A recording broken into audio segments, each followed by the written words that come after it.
Assalamualaikum warahmatullahi wabarakatuh.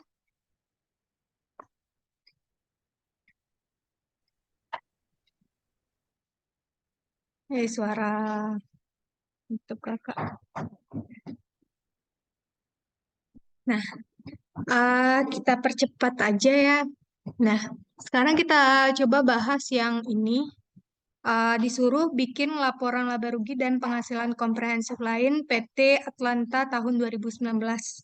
Nah, sekarang kita bikin, berarti di sini kita bikin dulu judulnya PT Atlanta. Ini PT Atlanta laporan laba rugi dan penghasilan komprehensif lain untuk periode yang berakhir 31 Desember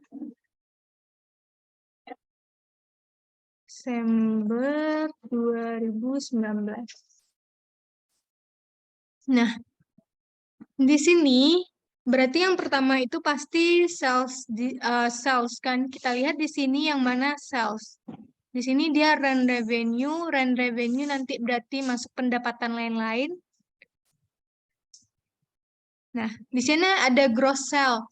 Gross sale berarti itu adalah penjualan kotor. Penjualan kotor. Kalau gross sale tulisannya berarti nanti ada pengurangnya. Nah, kita bikin di sini gross sales. Cukup kita bikin sales saja sebenarnya, nggak perlu gross sales. Nah, salesnya di sini 1.080.000.000. 1.080.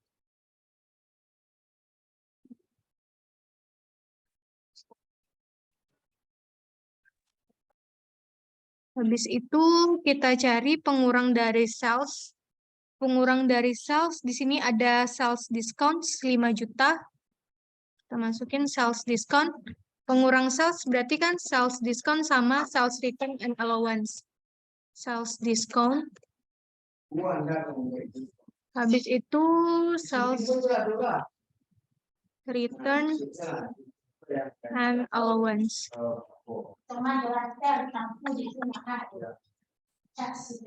Nah, sales discount-nya 5 juta, sales return and allowance-nya 2 juta. Nanti kita bikin di sini 5 juta. 5 juta. Ini 2 juta.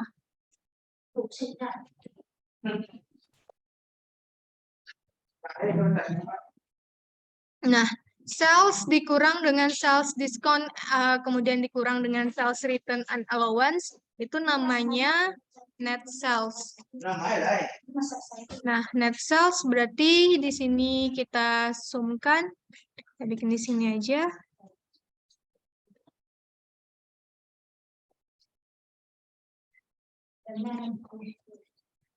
Dapat segitu. Kemudian habis itu selalu di bawahnya cost of goods sold. Harga pokok penjualan. Cost of goods sold-nya di sini 516.000 juta.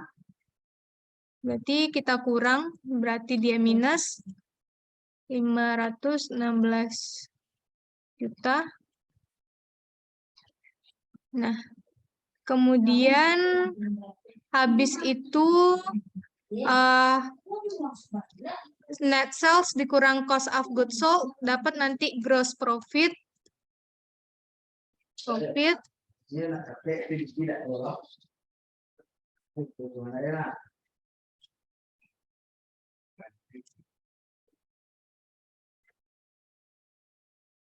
Terus habis itu, habis gross profit, kita cari operating expense-nya.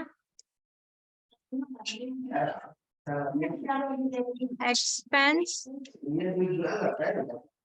Nah, operating expense terdiri dari administrative expense sama sales expense.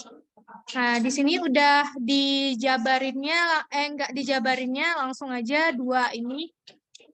Kalau kemarin kan dijabarinnya satu-satu, kalau sekarang kita nggak perlu kelompokkan karena di sini udah langsung tersedia, berarti selling expense sama administrative expense.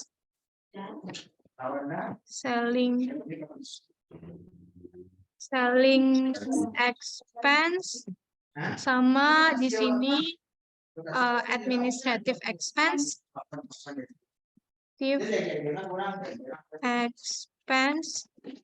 Nah, selling expense-nya nilainya 140 sama 181.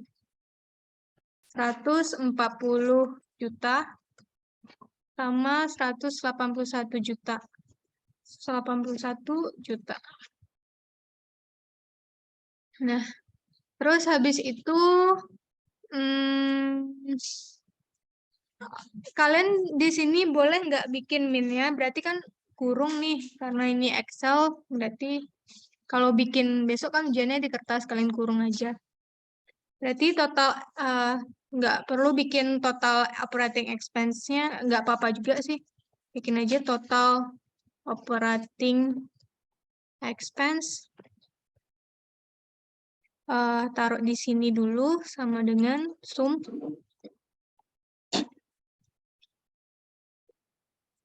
Selling expense sama administrative expense dapat total operating expense. Nah, nggak perlu kita bikin ini dikurang ini apa hasilnya, itu nggak perlu. Nah, habis itu habis total operating expense kita bikin di sini other income and expense. Iya, and expense. Nah, ada income and expense di sini itu nggak termasuk di dalamnya itu beban bunga, karena beban bunga itu bakalan tersendiri nanti pengurangnya. Pengurangnya nanti kelompok akunnya beda lagi untuk financial expense kayak bunga.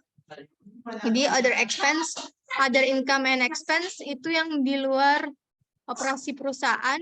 Nah, di sini dia ada rent revenue. Rent revenue berarti itu adalah other income. Masukin di sini rent revenue. Rent revenue nilainya 29 juta. 29 juta. Terus habis itu interest expense kita abaikan dulu. Unrealized gain on non-trading equity, pokoknya yang pakai unrealized itu biasanya selalu itu adalah penghasilan komprehensif, jadi taruhnya di other comprehensive income. Terus habis ini udah. Allowance for the full itu cadangan piutang tak tertagih. Cadangan piutang tak tertagih itu di sini letaknya bukan di laporan laba rugi, melainkan letaknya itu di laporan posisi keuangan atau financial position. Jadi allowance for the full itu letaknya di financial position. Letaknya nanti di bawah account receivable. Jadi account receivable kita berapa, nanti kita estimasikan berapa cadangan piutang tak tertagih kita. Kita estimasikan berapa nilainya, itu nilainya 3 juta. Nah, ini nggak masuk ke sini, melainkan letaknya nanti di laporan posisi keuangan. Sedangkan yang terkait dengan cadangan piutang tak tertagih itu yang masuk ke laporan laba ruginya itu adalah bad debt expense. Jadi beban piutang tak tertagih bad debt expense itu baru nanti masuknya di laporan laba rugi. Letaknya kalau bad debt expense letaknya nanti di operating expense. Jadi kalau bad debt expense itu letaknya di operating expense. Di bagian administrative expense aja. Tapi di selling expense bisa juga sih. Atau bikin tersendiri aja. Nanti selling expense, administrative expense, terus bikin di bawahnya bad debt expense. Biasanya di administratif kayaknya. Terus habis itu cash dividend declare. Ini letaknya nanti di laporan perubahan ekuitas. Terus loss remeasurement of long-term employee benefit obligation ini adalah keuntungan atau kerugian aktuarial. Keuntungan atau kerugian aktuarial kemarin masuknya di other comprehensive income, nggak masuk ke other income, dia nggak masuk ke other income and expense dia. Kemudian ini udah loss on sale of plan asset ini kerugian yang nilai, pokoknya kerugian yang namanya kerugian kalau sifatnya itu pasti bukan unrealized, maka dia diakui di laporan laba rugi. Berarti ini masukin di sini loss on sale of plan asset, loss on sale of plan asset, keuntungan karena penjualan aset, nilainya 15 juta. Masukin di sini 15 juta karena dia loss, berarti dia rugi. Kita kurungkan. Nah, terus habis itu sales return and allowance udah selesai. Berarti cuma 2 nih aja. Jadinya ini baru namanya other income and expense, baru ini namanya operating income. Income. Atau bikin dulu ini namanya other total other income and expense. Nah, karena ini positif, dia kan positif, jadinya dia penambah nanti. Sama dengan sum.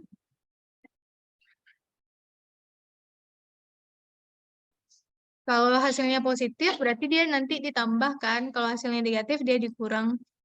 Nah, baru nanti kita bikin di sini operating income. Operating income itu adalah gross profit dikurangi dengan total operating expense, dikurang atau ditambah dengan total other income and expense. Kalau dia income berarti dia tambah, kalau dia expense dia dikurang. Nah, karena ini hasilnya positif berarti dia income, hasilnya maka dia ditambah. Berarti kan sama dengan ini dikurang sama ini, habis itu ditambah sama ini. Nah, habis operating income, tadi kan lihat ada beban bunga ya. Nih, ada beban bunga, interest expense, baru interest expense kita taruh di sini. Financial expense atau interest expense, terserah. Interest expense. Nah, interest expense nilainya 18 juta. Kita kurang 18 juta. Terus habis itu berarti operating income dikurang interest expense, namanya laba sebelum pajak, berarti income before tax. Income before tax. Income before tax ini sama ini. Kita cari taxnya berapa. Ini kan udah berarti semua akun-akunnya. Di sini kan nggak ada, kita lihat ada beban atau loss kerugian atau keuntungan karena kita melepaskan suatu divisi kan nggak ada di sini. Jadi sampai sana aja. Baru nanti kita lanjut ke kalau misalnya ada discontinue operation, maka nanti taruh di sini kan. Habis taruh di sini. Habis interest expense nih kan. Nah, terus habis itu karena ini nggak ada, maka kita abaikan aja. Nah, taxnya berapa? Tarif pajaknya 25% katanya. Berarti income tax-nya 25% sama dengan 25% kali ini. Dapat segitu. Habis itu baru nanti net income. Net income ini berarti income before tax dikurang tax. Ini dapatnya. Terus habis itu other comprehensive income tadi kan ada other comprehensive income. Other comprehensive income kita other comprehensive income kita tadi terdiri dari ini unrealized gain on non trading. Unrealized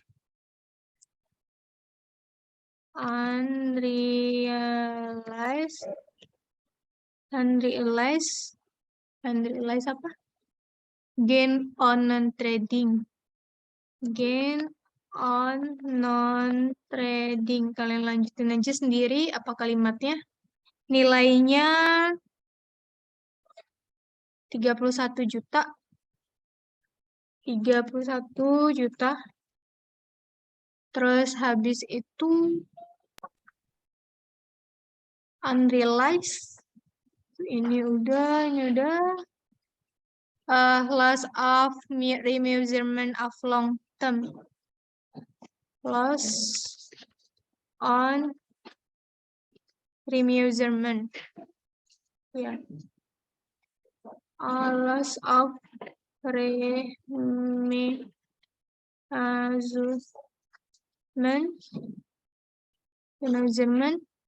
of long-term employee.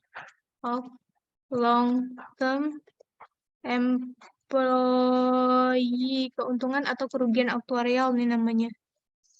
Employee benefit obligation. Benefit obligation.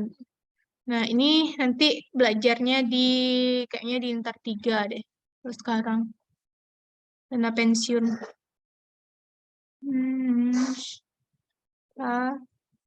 Ini gain. Kalau gain berarti positif kan? Kalau loss berarti rugi. Loss-nya 4 juta. Jadi biar jelas kita kurungkan. Udah. 2 itu aja. Berarti ini total other comprehensive income. Other comprehensive income. Nilainya kita taruh di sini.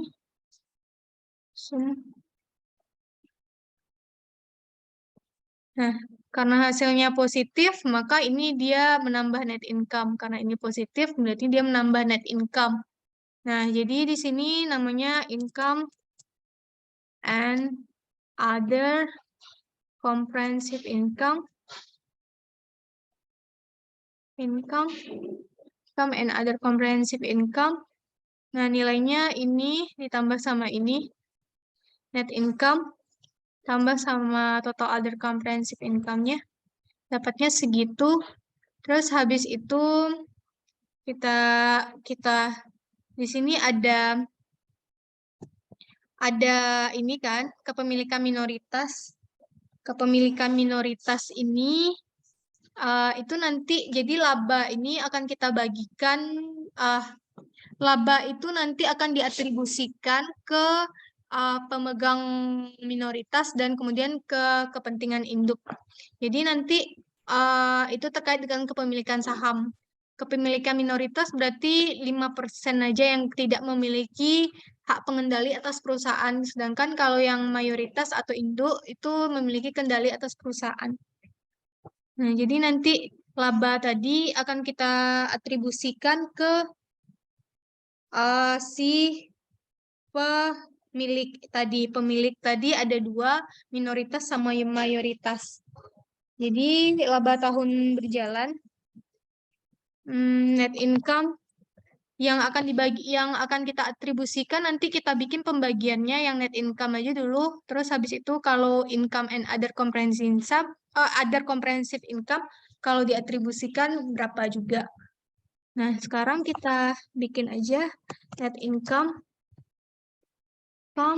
attributable attributable. Berarti kan net income yang dapat diatribusikan. Yang pertama ke pemegang saham minority non NPI apa ya, minority interest apa tuh, kepemilikan minoritas, apa kakak namanya ya, pakai bahasa Indonesia NPI apa ya, non controlling interest ya, non controlling interest. Ini adalah kepada kepentingan non-minoritas, nilainya 5% tadi kan. Nah, kita sekarang yang akan kita bagikan net income aja dulu. Berarti non-controlling interest,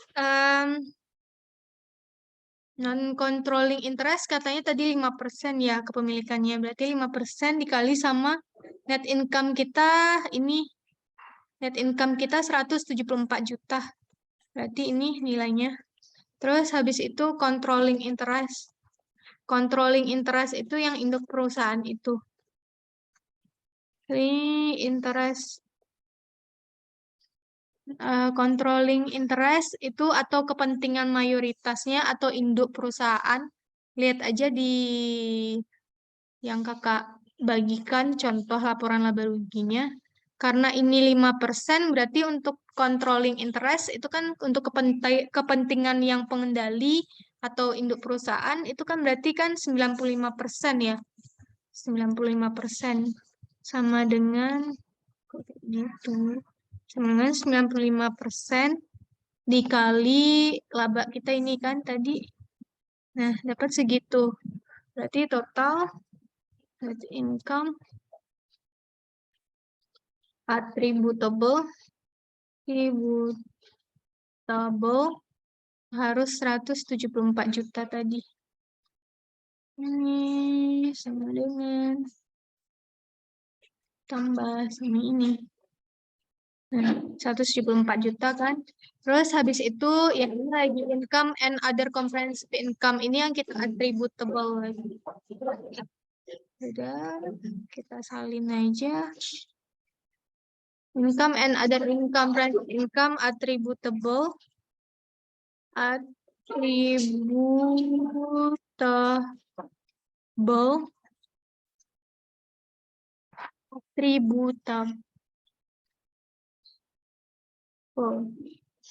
Nah, kita salin lagi ini.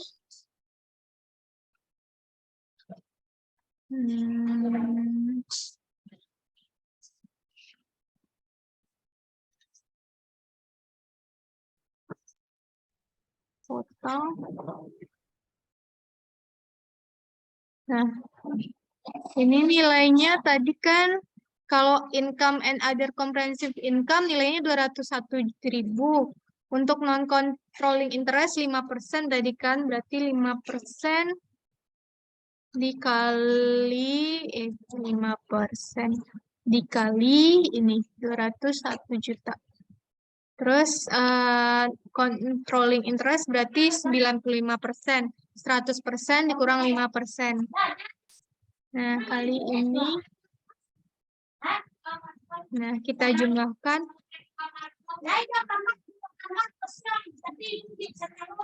Nah, sama saya. Baru nanti di sini earning per share. Laba per saham. Share. Earning per share kita bikin aja net income. Net income. Earning per share untuk net income berarti berapa net income kita? 174 juta. Kita bagi dengan jumlah saham yang beredar. Sahamnya saham biasa. Jumlah saham yang beredar itu rata-rata tertimbangnya itu adalah 10.000. Berarti kita bagi dengan 10.000. Yes. Berarti itu untuk net income. Kemudian untuk yang income and other comprehensive income-nya kita bagi lagi. Ini income and other comprehensive income-nya kita bagi dengan jumlah lembar saham kita 10.000 lembar. Dapat nilainya segitu. Nah, kayak gitu urutannya. Sampai sini ada pertanyaan?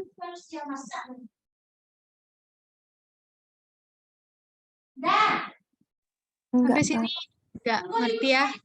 Habis itu kita bahas soal yang laporan arus kas ya. Bismillahirrahmanirrahim. Mana laporan arus kas nih? Soalnya di sini ya.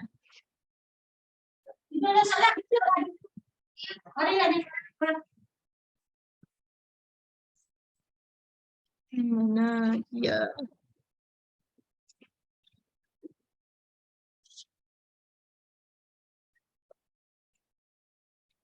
Dan ada orang cari rumah kos kalau lupa 7 di Mandar saya kalau enggak sudah 1 juta jam di sana.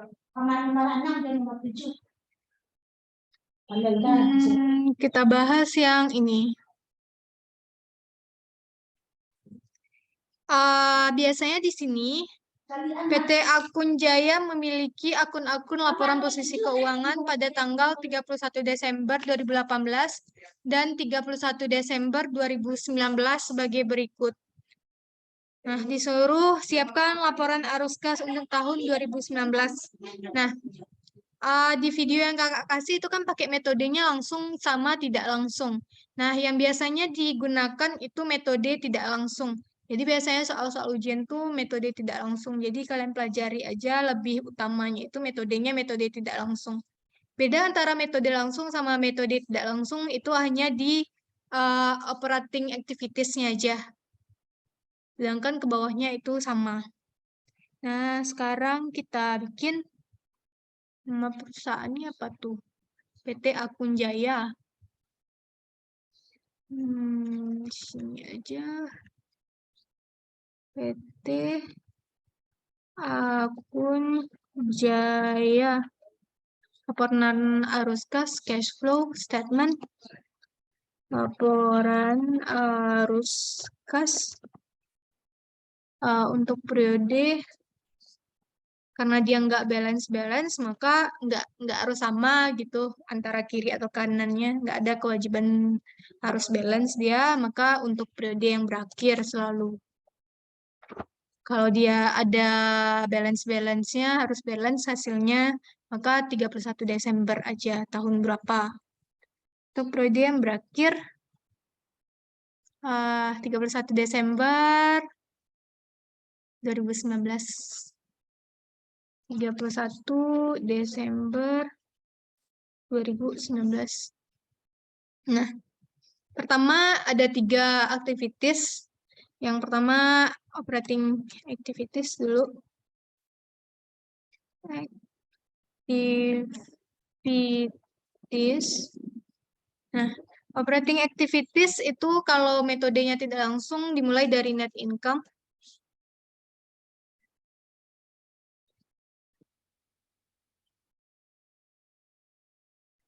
Net income kita sini aja ya. Net income kita berapa sih?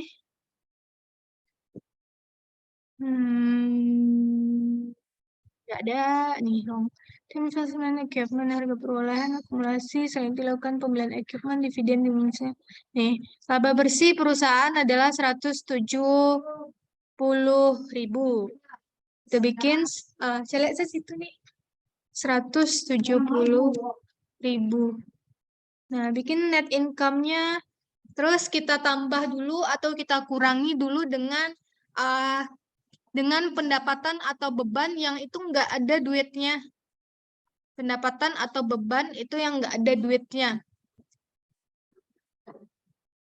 Berarti di sini kita lihat itu biasanya akumulasi penyusutan.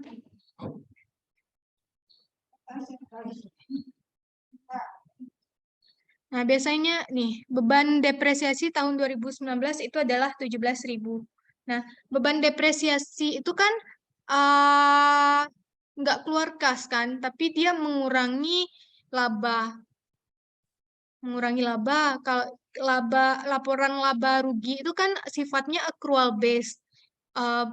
Pokoknya kalau udah dia jatuh tempo ya udah jadi beban dia, atau dia udah jatuh tempo jadi pendapatan dia. Sedangkan kalau untuk laporan arus kas itu kita lihatnya yang terima kas aja, prinsipnya itu adalah cash based. Jadi kalau misalnya laba bersih nih, laba bersih. Laba bersih kita ketemu 170.000. Nah, apakah 170.000 ini benar-benar kas nilainya emang kas tuh? Emang ada kasnya 170.000? Enggak kan? Karena dia penyusunannya itu adalah prinsipnya accrual base. Jadi di sini supaya jadi dia cash base, maka kita keluarkan yang enggak, yang sebenarnya itu bukan beban loh, enggak pengurang, nggak nggak nggak beban yang keluar kasnya. Contohnya itu kayak beban depresiasi 17.000.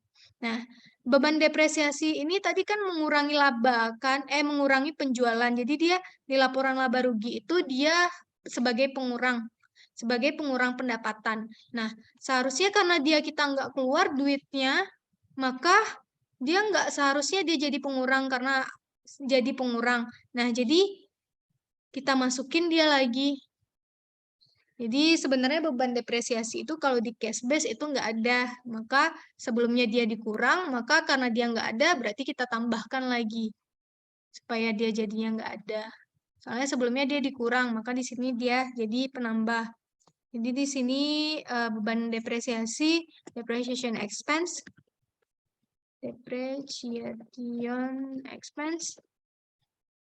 penambah. Depreciation expense di sini penambahnya nilainya 17.000. 17.000. Kalau dia tambah, ya udah tambah aja. Mending kita taruh ini di sini. Terus habis itu, nggak apa-apa lah ya. Nggak usah lah, emang kayak gitu aja. Dia penambah. Terus habis itu, oh iya, wah kakak. Di sini kita bikin adjustment kata-katanya. Jadi net income ini kita adjust namanya.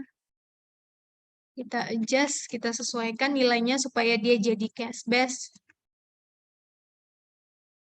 Sini. Jadi di sini adjustment,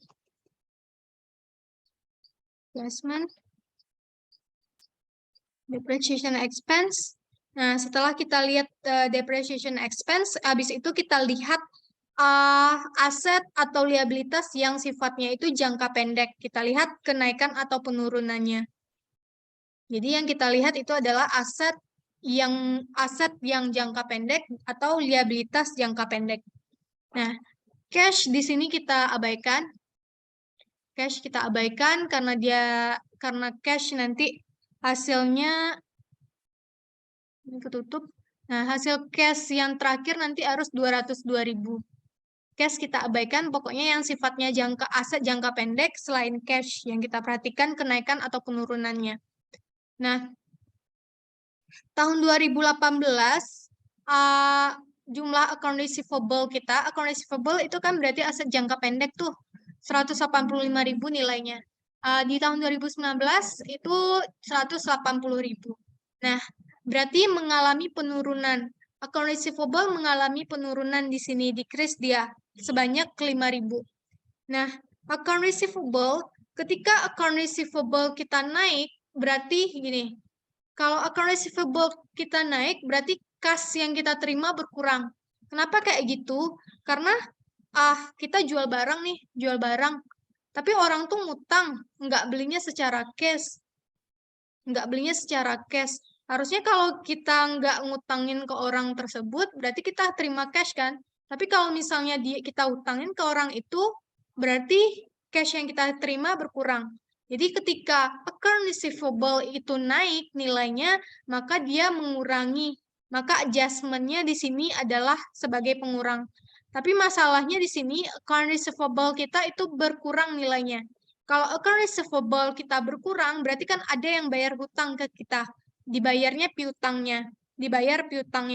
Nah, Berarti di sini kalau ada yang bayar hutangnya ke kita, berarti kan kita terima cash. Naik, makanya terima cash. Makanya kalau account receivable itu berkurang nilainya di sini, decrease dia, maka dia penambah. Karena berarti kas yang kita terima bertambah karena ada orang yang bayar hutang ke kita. Berarti di sini kenaikan decrease of AR, account receivable, decrease of AR 5.000 ditambah, berarti nggak perlu kita kurung. Terus habis itu equipment. Equipment itu kan udah aset jangka panjang, berarti nggak aset jangka panjang itu nanti di investment activities. Accumulated-nya nanti berarti di operating yang udah kita bikin tadi. Ini 17.000 ya. Terus habis itu long term investment. Accumulated kita abaikan karena dia itu terkait dengan beban depresiasi. Terus beban depresiasi tadi kan udah kita apain ya? Udah kita masukin. Nah, kenapa ini beda?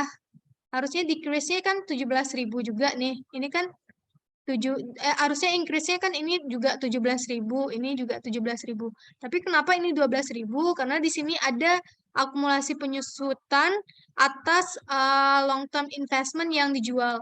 Jadi ketika long term investment itu kita jual, maka akumulasi penyusutannya itu akan berkurang. Kita taruh di debit sehingga nanti ini berkurang nilainya. Jadi dari 17.000 dikurang 5.000 dapat nanti 12.000. Makanya di sini 12.000. Nah, tapi tetap kita abaikan, kita bikin nanti beban depresiasinya itu 17.000.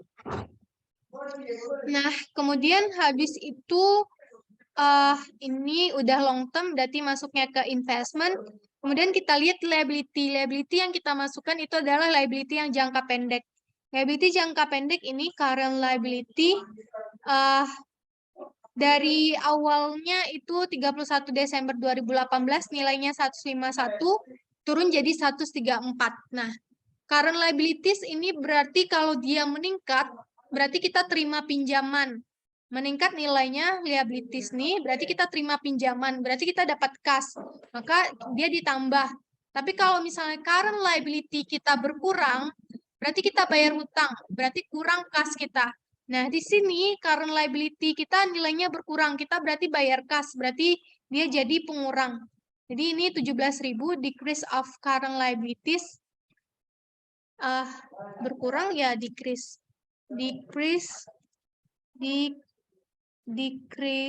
of current liability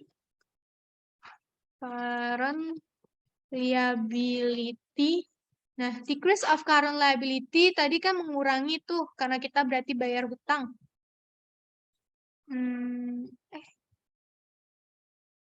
Iya ya. Ya, kita bayar hutang. Nah, kalau berkurang kita minuskan. Minusnya berapa? 17.000. Kita bikin di sini 17.000. Oh my god. 17.000. Nah, ini ini berarti udah sampai sini aja. Nggak ada keterangan lain. Kita cek ini long term, equipment, akumulasi, ini enggak. Ini pokoknya kalau pembelian equipment, pembelian aset yang sifatnya jangka panjang itu masuknya nanti ke investment. Ini kalau kita terima pinjaman, bayar pinjaman jangka panjang, atau kita menerbitkan saham, itu masuknya ke aktivitas pendanaan, financial activities. Nah, berarti ini udah habis dari soal. Berarti di sini apa namanya? Arus kas bersih dari operating activities. Net cash flow from operating activities with this aliran kas bersih dari operating activities. Nilainya ini kita bikin aja tanda tambah. Kita zoomkan ini. Gimana sih? Bisa nggak ya?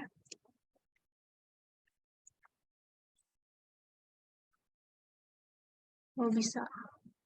Jadi segitu nilainya.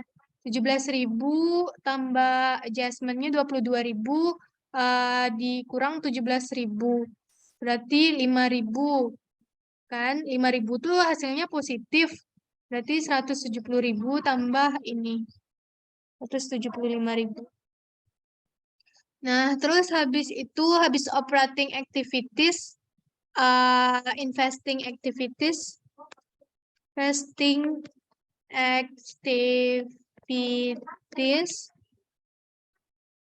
investing activities itu terkait dengan, kita lihat dulu yang jangka panjang. Nah, di sini jangka panjang equipment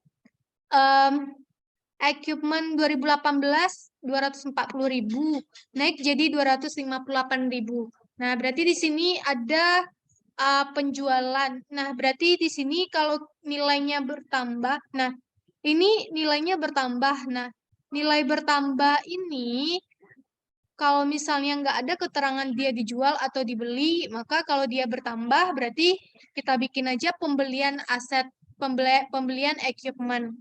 Kalau bertambah berarti kan kita beli tuh pembelian equipment. Nah, itu akan mengurangi. Jadi kalau kita beli aset tuh kas kita keluar, maka dia dikurang nanti. Nah, masalahnya di sini dia ada dibeli, ada dijual. Maka kita bikin di sini berapa dia dibeli, berapa dijual. Sama nggak selisihnya nanti sama yang ini. Equipment dengan harga perolehan 40.000 dan akumulasi dijual dengan harga 45.000.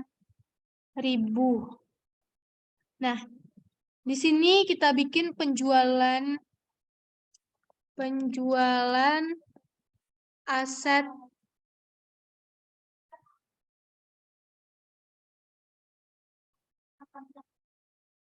penjualan equipment.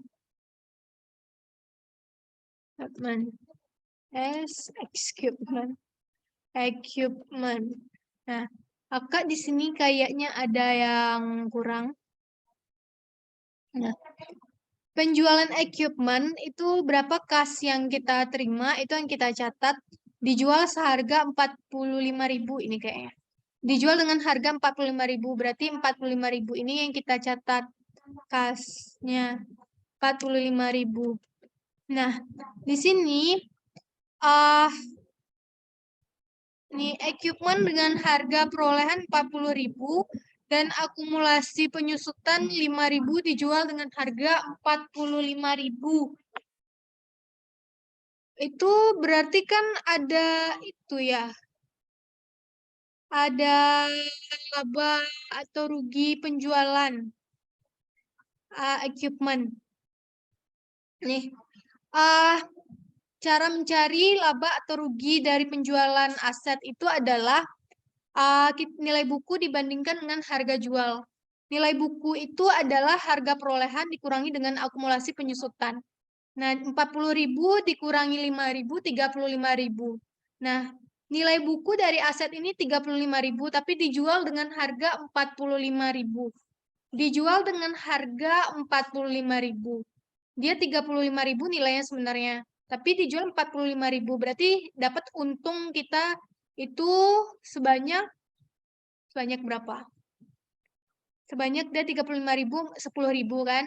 Untung 10.000. Nah, untung 10.000 tadi itu kan masuknya ke net income kan? Harusnya untung itu nggak boleh dibebankan di operating expense. Nggak boleh dia dibebankan di operating expense. Sedangkan net income itu cara mencarinya yang untung tadi itu dia menambah pendapatan sehingga net income kita itu bertambah. Yang namanya keuntungan penjualan aset tetap itu tadi kan letaknya di other income and expense kan. Berarti kita keluarkan dia dari net income ini. Karena dia harusnya di investing activities. Nah, jadi kalau gain berarti sebelumnya letaknya di laporan laba rugi itu menambah. Berarti kalau kita keluarkan dia dari operating activities supaya jadi operating activities, berarti kita kurangkan di sini. Kita tambahkan di sini. Insert. Kita abaikan aja ini dulu. Kita cari lagi nanti berarti gain on sale of equipment. Nah, karena gain tadi menambah, maka ketika dia dikeluarkan, maka dia dikurang. Berarti kurang 10.000. Nah, terus habis itu ini udah, selain itu juga dilakukan pembelian equipment senilai 58.000 secara tunai. Nah, kita beli equipment, berarti di sini pembelian equipment. Pembelian equipment. Nah, pembelian equipment harga perolehannya 58.000. Bikin di sini. Kalau penjualan berarti dapat duit, kalau pembelian berarti kurang duit. Berarti kurang duit kita minuskan nilainya 58.000. 58.000. Nah, terus habis itu apakah ada lagi long term investment? Nah, long term investment di sini jadi kalau misalnya masalah investment kita lihatnya di aset jangka panjang. Equipment udah selesai permasalahan kita. Belum sih, kita cek dulu. Kita cek dulu apakah kenaikannya sama nggak sama yang ini. Dia equipment kita naik di sini 18.000. 18.000 berarti di sini ini 58.000. 58.000 nanti dikurang 40.000, maka dia emang 18.000 ya selisihnya. Berarti benar ini. Berarti ini udah benar, ini berarti udah clear masalahnya. Ini juga udah clear masalahnya. Yang long term investment ini lagi. Long term investment itu nilainya awalnya 74.000, jadi berkurang 52.000. Berarti kita jual investment berarti kita dapat duit. Berarti dia menambah nanti. Selisihnya 22.000 di sini. 74.000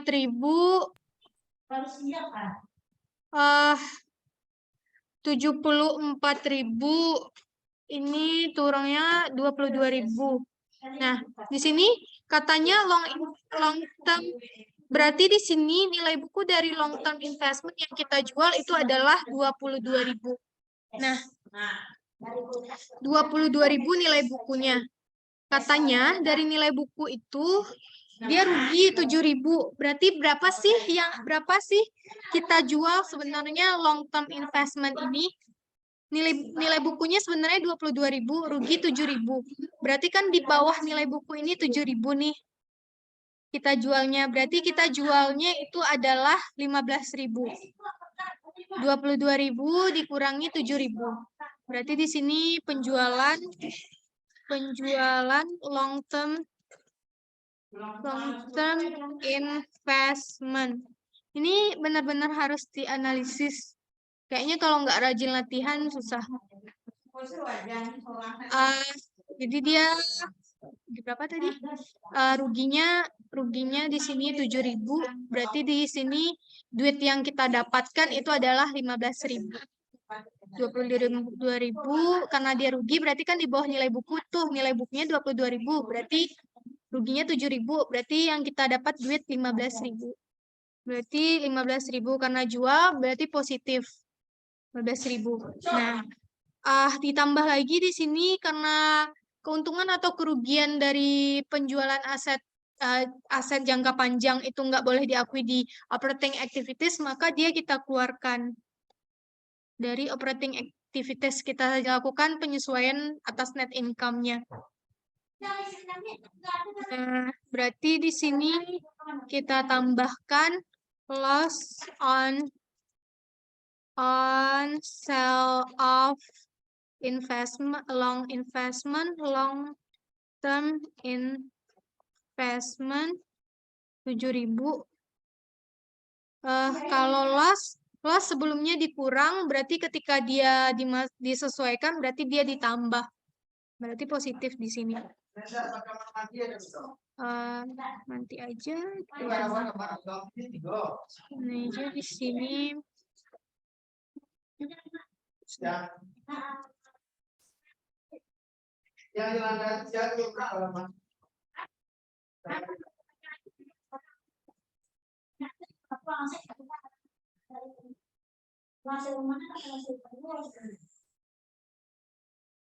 Udah, no problem kan? Habis itu kita bikin cash flow from net cash flow. Net cash flow from operating activities.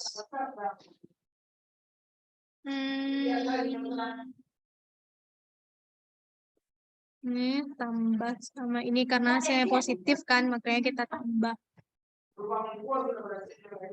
Udah. Kita bikin tebal lah.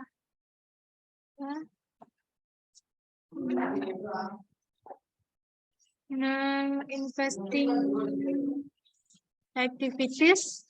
Ini udah penjualan equipment, pembelian equipment, penjualan long term investment. No problem. Udah nggak ada masalah lagi masalah ini. Ini udah current. Share capital ordinary itu nanti ini tetap ini nggak masalah. Di sini retain earnings ini harusnya itu 177.000. Kenapa ini hasilnya harusnya 297.000? Kenapa 297.000? Karena laba tahun sebelumnya 177.000 ditambah sama laba tahun ini 170.000 dikurang sama dividen. Maka nanti hasilnya harus 297.000. Jadi berapa tuh? 177 ditambah 170. Berarti 247 dikurang 58. Berapa? 297. Ya, berarti ini udah selesai. Kita masuk ini net cash flow from apa? Investing activities. Habis ini yang untuk yang soal apa ya? Itu lagi. Soal yang hitung nilai waktu uang obligasi sama leasing itu nanti aja besok pertemuan besok aja kita bahas. Sekarang kita buka puasa aja dulu. Ini berarti kita zoom-kan. Nah, di sini analisisnya ketika investing activities itu nilainya minus, itu belum tentu indikasi yang buruk bagi perusahaan. Justru kalau dia positif itu indikasi yang buruk. Kenapa indikasi yang buruk? Karena kenapa dia jual aset tetapnya? Kalau kita jual aset berarti kan pertanda kita mau bangkrut kan? Tapi kalau kita beli aset banyak-banyak, itu bertanda kita mengembangkan usaha, sedang mengembangkan usaha. Wajar aja kalau misalnya nanti net cash flow from investing activities kita itu nilainya minus. Jadi kalau minus itu belum tentu jelek. Saya aja bagus 45, 58. Ini udah selesai. Terus kita masuk ke financing activities.